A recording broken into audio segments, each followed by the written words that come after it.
வளர்த்து விடுவார்கள், உன் திறமையை மதித்து உன்னை உயர்த்தி விடுவார்கள் என்று காத்திருக்காதே. நீ யாரை எதிர்பார்த்து கொண்டிருக்கிறாயோ அவர்களும் அப்படித்தான் நினைத்துக் கொண்டு அடுத்தவன் கைகளை எதிர்பார்த்து கொண்டிருப்பார்கள். நீ உன் மீது மட்டும் நம்பிக்கை வைத்து முயற்சி செய். எல்லா சாதனையாளர்களுடைய வெற்றியின் ரகசியமே தன்னை மட்டுமே நம்பி பயணம் செய்ததுதான்.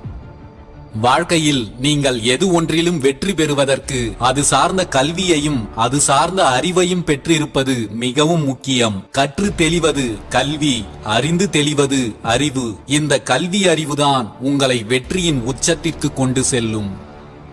வாழ்க்கையில் நீ பிரச்சனைகளை கண்டு ஓடிக்கொண்டிருக்கிறாயா? அப்படியானால் உன் ஓட்டம் ஒருபோதும் நிற்கப் போவதில்லை. உன் பிரச்சனைகளை கொஞ்சம் நின்று நிதானமாக கவனித்துப் பார். மெல்ல மெல்ல அதிலிருந்து வெளியேற வழி தானாகவே கிடைக்கும். சொல்லப் போனால் பிரச்சனைகள் மட்டுமல்ல, எதுவுமே ஓரிடத்தில்